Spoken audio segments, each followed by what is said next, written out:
तीक्ष्ण बुद्धि थी, बड़ा निर्भीक स्वभाव था और बड़े तेजस्वी थे। बीच बीच में इनकी प्रखर बुद्धि की प्रतिभा का प्रभाव सबको पता चल जाता। जब ये पढ़ने के लिए इनको पार्टी और सुई दी गई लिखने वाली, तो इन्होंने कृष्ण नाम लिखना प्रारंभ किया। कृष्ण राम कृष्ण राम कृष्ण राम, पूरी पार्टी में कोई चंचलता नहीं, कोई अक्षर नहीं, केवल भगवान नाम लिखा। सब लोग बड़े आश्चर्यचकित हुए कि बिना अक्षर ज्ञान हुए भगवान नाम लिखना, ये तो बड़े आश्चर्य की बात है। और ये विनोदी भी थे, कभी कभी ये भगवत वार्ता करके विनोद भी करते, कभी बड़े गंभीर रहते, कभी मुस्कुराते।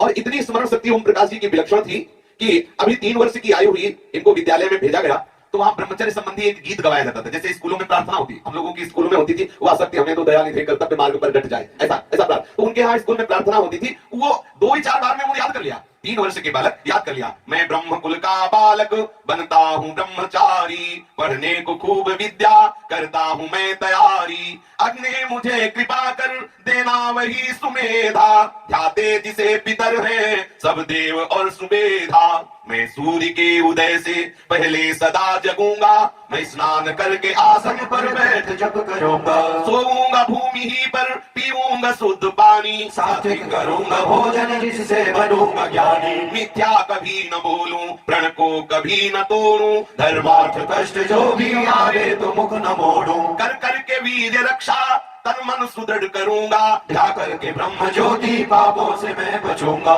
3 वर्ष के बालक 2-3 दिन स्कूल गए, ये बात सीख गए। ये भागवतिक बुद्धि का लक्षण है। महापुरुषों का प्रभाव छिपता नहीं है, समय समय पर स्वभावता प्रकट हो जाता है। जन्म जन्मांतर का साधन बल ओम प्रकाश जी में झलकता था लक्षित रूप से। ओम प्रकाश जी यद्यपि सदैव गंभीर रहते, कभी ये बाहर प्रकट नहीं होने देते थे कि हम सदैव भगवान नाम जप कर रहे हैं या हमें कोई चमत्कार भी है, पर कभी कभी महिमा प्रकाशित हो जाती है महापुरुषों की। एक बार टोंक में संध्या समय आकाश मंडल में टिड्डियों का एक बड़ा दल आया। ये जिस खेत में बैठ जाए कुछ ही मिनट में पूरे खेत को नष्ट कर देती है। टिड्डी होते हैं, वो सब हरे पत्ते को उसकी नई नई कोपले सब चुन लेते हैं, जहां वो बैठ गए वृक्ष को नष्ट होना ही है। उस टिड्डियों के दल को देखकर संपूर्ण गांव के लोग भयभीत हो गए कि हमारे गांव की तो सब खेती नष्ट हो जाएगी। ओम प्रकाश जी की नानी आंगन में बैठी हुई थी। नानी अत्यंत दुखित होकर कहने लगी, अरे अब ये क्या होगा, ये टिड्डियों का दल आ गया भयानक, अब तो पूरी फसल का नाश हो जाएगा, और यही खेती हम लोगों का जीवन है, इसी अन्न से हम सबके प्राण पोषित होते हैं। ओम प्रकाश जी ने जब नानी की दुख भरी बात सुनी तो नानी से कहा, नानी इन टिड्डियों को हम भगा दें? तो हाँ, तुम्हारे भगाने की चीज है, लाखों टिड्डियां आके खेत में बैठ रही, तुम कैसे भगा सकते हो? बोले मैं भगा सकता हूँ। कैसे भगा सकता हूँ ये बात नहीं बताऊंगा, लेकिन मैं भगा सकता हूँ, अभी अभी से भगा देता हूँ। इतना कहकर ठाकुर जी का जो घर में सिंहासन था वहां सामने जाके बैठे और ध्यानस्थ एकदम हो गए।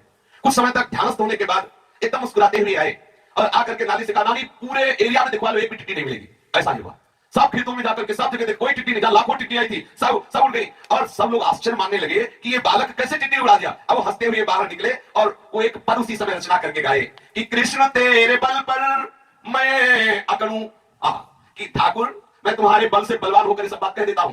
कृष्ण तेरे बल पर मैं अकड़ूं, उड़ता पंछी देख मनोहर, कहूं मैं नीचे आजा आता है या नहीं कि तुझको वहां आए मैं पकड़ूं, कृष्ण तेरे बल पर मैं अकड़ूं। देखो बालक है, ये महापुरुषों की महिमा। उसी समय उन्होंने पद रचना की कि हे श्री कृष्ण मैं तेरे बल पर अकड़ करके रहता हूं, तेरे बल पर ही उड़ते हुए पंछी को आदेश कर दूं तो नीचे आ जाएगा, ये विश्वास देखो।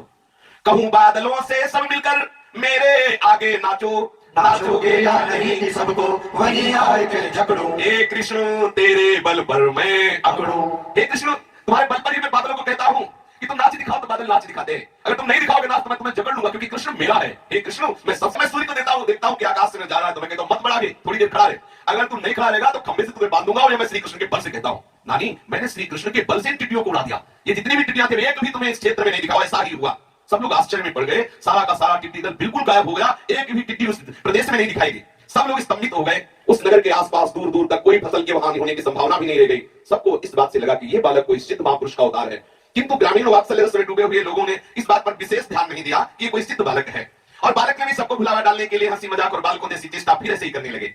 जब श्री ओम प्रकाश जी खेल कूद करने के लिए बाहर जाते तो जहां देखते परिवार वाला कोई देख नहीं रहा, एकांत में बैठकर आंख मूंद लेते, खूब नाम जप करने लगते। सब बच्चे खेल रहे और एकांत में बैठे नाम जप कर रहे। ऐसी अनेक घटनाएं चमत्कार वही प्रकाशित करते, निरंतर नाम जप करते हुए ओम प्रकाश जी को पूर्व जन्मों का सब ज्ञान था। वो बाल्यावस्था में अपनी माता के पास बैठ के बताया करते थे, ये देखो ये पूर्व जन्मों का ज्ञान पूर्व भजन के प्रताप से है। लेकिन वो समुद्र के सदस्य गंभीर रहते और अपने अंतरंग रहस्यों को सबसे छिपा कर रखते। श्री ओम प्रकाश जी धीरे धीरे बढ़ने लगे। अब उनको विद्या पढ़ाने के लिए बैठाया जाता, लेकिन बाहरी विद्या उसे अच्छी लगती जिसे संसार अच्छा लगता हो। जो श्री कृष्ण प्रेमी उसे विद्या, यद्यपि उनकी इतनी प्रखर बुद्धि थी, एक बार जो पढ़ा दिया गया वो याद हो वैसे ही सुना देते, लेकिन उनकी रुचि नहीं थी। रुचि थी भगवान लीला गायन में, भगवान नाम जप में। जहां इनके पास कोई ना होता तो निरंतर एक विचित्र भावना में डूबे रहते।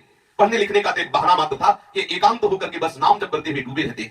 जो भगवत प्रेमी जन होते हैं वो पीसे हुए को पीसने के समान, भोगे हुए भोगों को नहीं भोगते। ये संसार की बातें उनको अच्छी ही नहीं लगती हैं। वो सदैव एकांत में भगवत कथा, हरि कीर्तन, संतों के पास बैठना, भक्तों के चरित्रों को पढ़ना, ये बालकाल से इनका स्वभाव था। सब दशा बिल्कुल ठीक सिद्ध महापुरुषों की जैसी ओम प्रकाश जी की थी। बड़े बड़े विद्वान आकर के चरण वंदना करते, ऐसा तेज ओम प्रकाश जी का। जैसे कोई विद्वान भक्त आया वहां इनके पिता के पास और सत्संग वार्ता की, जब देखता ओम प्रकाश जी को तो अपने आप सर झुक जाता, क्योंकि ऐसी भागवतिक महिमा ओम प्रकाश जी में थी।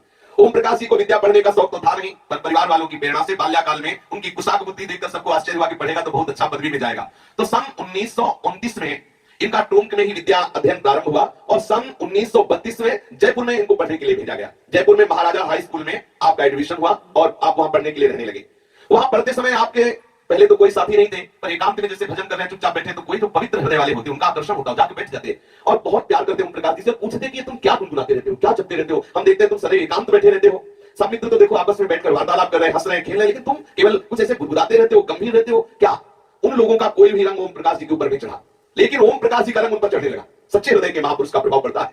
धीरे धीरे ये जो उद्दंड बालक है, जो नाना प्रकार की कुचेष्टाओं से युक्त है, वो जब ओम प्रकाश जी के दर्शन करते तो शीतलता उनको मिलती, वो अपनी उद्दंडता छोड़कर बैठ जाते और ओम प्रकाश जी अपने तेजस्वी भाषण से विनम्र होकर सबको कहते कि यदि तुम्हें उच्च कोटि का महापुरुष बनना है, या कोई महान उन्नति प्राप्त करनी है, या महान धनी बनना है, या तुम्हें आनंद प्राप्त करना है, तो मैं तुम्हें सलाह देता हूं, तुम सब कृष्ण कृष्ण बोलो, कृष्ण कृष्ण बोलो, खूब नाम जप करो। ये उद्दंडता, खेलना कूदना, ये इधर उधर की कुचेष्टाएं, इससे तुम्हें शांति नहीं मिलने वाली। तुम्हारे अंदर वास्तविक विद्या का प्रादुर्भाव हो जाएगा, जो विद्या का नाश कर देगा। सब नाम सुमिरन करो। उनके सत्संग से ऐसा प्रभाव पड़ा कि सब विद्यार्थी वैराग्यवान होने लगे।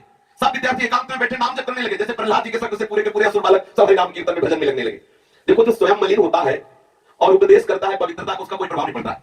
जैसे यद्यपि दूध बड़ा पावरफुल है, गाय का शुद्ध है, लेकिन वो गाय के चमड़े में रख दिया जाए तो देवताओं के योग्य नहीं रहता। ऐसे ही जो अंदर से कंचन कामिनी कीर्ति की आकांक्षा करने वाला है, परम शुद्ध भागवती वचन बोलता है, तो वचन अपवित्र हो जाता है। कामना रूपी कंचन का और कामनी और कीर्ति की कामना रूपी उस अपवित्र पात्र में वो भगवत वार्ता दूषित हो जाती है, जैसे चमड़े के पात्र में रखा हुआ गाय का दूध अपवित्र हो जाता है।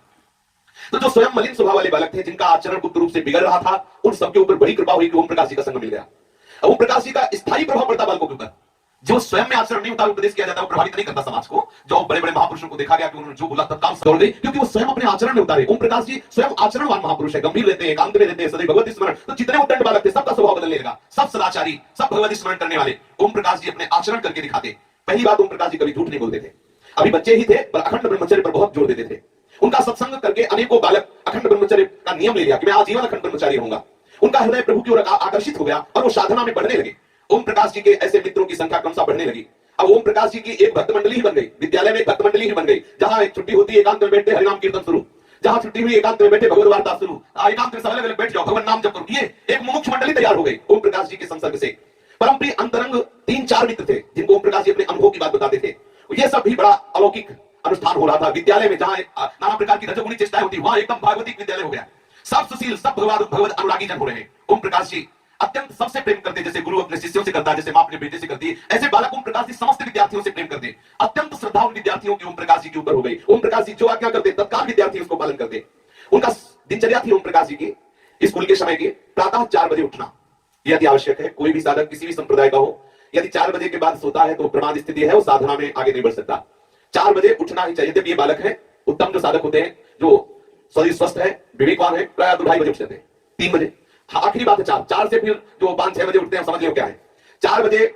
और यहाँ तो कुछ लीला ये लगा है, अगर सत्संग में ज्यादा हो तो हो सकता है कि मतलब सीधे राजभोग में ही उठा जाए, ऐसी स्थिति है। अब ये कि सत्संग में हाजिरी लगना, ये जाना है, तो बोले कै बजे, बोले 6:30, बोले नहा लो जल्दी और पूरा तिलक चट लगा पहुंच चलो। अब अगर सोचो 4 बजे उठ के आप 10-20 माला भगवान नाम जप करें, फिर सत्संग में कितना अच्छा है।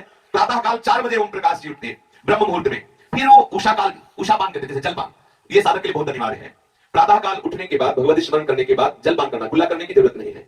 वो हमने संतों से सुना है कि प्रातःकालीन जो मुख में वो लगता है, वो जाके उधर को और भी पुष्ट करता है। उस समय बासे मुंह में अपने देहाती भाषा में पानी जरूर पीना चाहिए, उससे ब्रह्मचर्य पुष्ट होता है, पेट साफ होता है, शरीर की ऊर्जा शक्ति बढ़ती है और गर्मी जो भजन में बाधा पहुंचाने वाली वो नष्ट होती है। लेकिन जो बेड टी पीते हैं भगवान जाने क्या होगा, नहीं होता, उठते ही चाय, ये साधक का लक्षण है। ब्रह्मचर्य के लिए बहुत खतरनाक बात है। प्रातःकाल उठ करके शुद्ध जल, अगर जैसे सर्दी का समय थोड़ा गुनगुना कर लिया, लीटर 1.25 लीटर।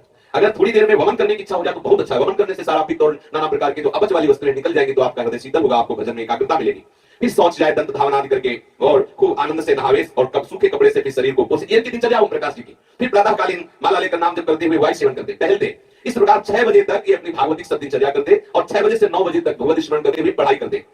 फिर कुछ प्रसाद पाकर के स्कूल जाते, स्कूल में आवश्यक विषय पढ़ते, फिर गंभीर रहकर नाम जप करते। नाम जप करते हुए ही कभी कभी स्कूल में भी चिल्लाकर पढ़ते। यद्यपि बहुत छुपाने वाला स्वभाव होने पर भी कभी कभी श्री कृष्ण के विरह में चीख के रो पड़ते, एकदम सब देखते क्या क्यों गंभीर हो जाते। ऐसी व्याकुलता उठती कि चाहे जितना सावधानी करें पर अपने आप को छिपा ना पाते। तो जो उनके मित्र लोग हैं वो तो समझ जाते कि मतलब ये, लेकिन अन्य जो है वो सोचते कि कोई रोग है क्या इनको, कि मतलब ये कैसे चीख पड़ते हैं। 4 बजे स्कूल से लौटते तो सीधे लाइब्रेरी में जाते और लाइब्रेरी से भक्ति मई पुस्तकें जिनमें भक्तों के चरित्र हैं वो ले जाते और एकांत में बैठ करके खूब भक्तों के चरित्र पढ़ते। ये ऐसा करना चाहिए।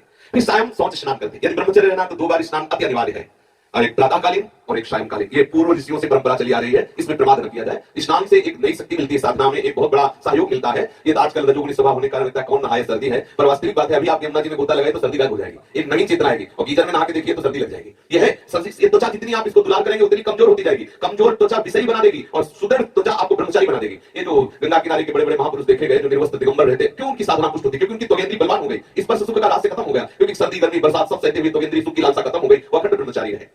तो सायं भी स्नान करें और वो स्नान के बाद 7 बजे तक लगातार भगवत चिंतन करते। फिर कोई सात्विक भोजन कम, अल्पाहार संध्या के समय लेते। कभी कभी केवल उबले हुए 2 आलू और नमक ही शाम के पा लेते। संध्या का भोजन थोड़ा कम होना चाहिए, ऐसा नहीं होना चाहिए कि पूरी रात केवल पचाने में चली जाए, मतलब बढ़िया मिला तो चलो बयारू, बयारू क्या थोड़ा पाना है, बयारू का मतलब राजभोग ना हो जाए। यहाँ तो राजभोग तो है ही है राजभोग, यहाँ बालभोग भी राजभोग है और सगल भोग भी राजभोग है, मतलब चक गले तक। अब क्या भजन होगा जब बहुत भोजन है, रसीला और बहुत भोजन तो नीरस भजन, और अगर नीरस भोजन तो सरस भजन। ये सिद्धांत है महापुरुषों का। फिर ये बिल्कुल दिनचर्या ऐसी होनी ही चाहिए जैसा ओम प्रकाश जी के। फिर प्रसाद पाने के बाद वो कुछ मिनट टहलते थे, टहलना चाहिए। सायं अगर आपने बयारू लिया तो कुछ वैसे तुड़िया बाबा जी ने लिखा हर महापुरुषों ने 30 मिनट सायं दूध या भोजन पाने के बाद टहलना चाहिए। टहलते फिर एकांत में निडर होकर जंगल में अकेले बैठते, कभी किसी खेत के कोने में बैठ जाते और नाम जप करते हुए वो विरह से युक्त होकर के चीखने लगते, श्री कृष्ण के लिए व्याकुल होने लगते।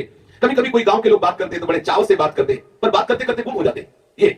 और वो फलों में आम पसंद करते थे और भगवान की कथाएं सुनने का उन्हें बड़ा शौक था। वो रात के समय जब लौटते तो एक आश्चर्य की बात है कि वो अपने कमरे में संतों के वचन लिखे हुए थे, जिस कमरे में रखते पूरी दीवार नाम की चीज नहीं थी, जगह जगह संतों, अमुक संत के वचन, अमुक संत के वचन, और मन से नारायण स्वामी को गुरु मानते थे। जो अपने ब्रज वृंदावन के सन्यासियों में महामहिमा में भागवत स्वरूप श्री नारायण स्वामी श्री कृष्ण को सखा मानते थे, बड़े महिमा में हुए, उनको गुरु स्वरूप से मानते थे। ये सदैव अपने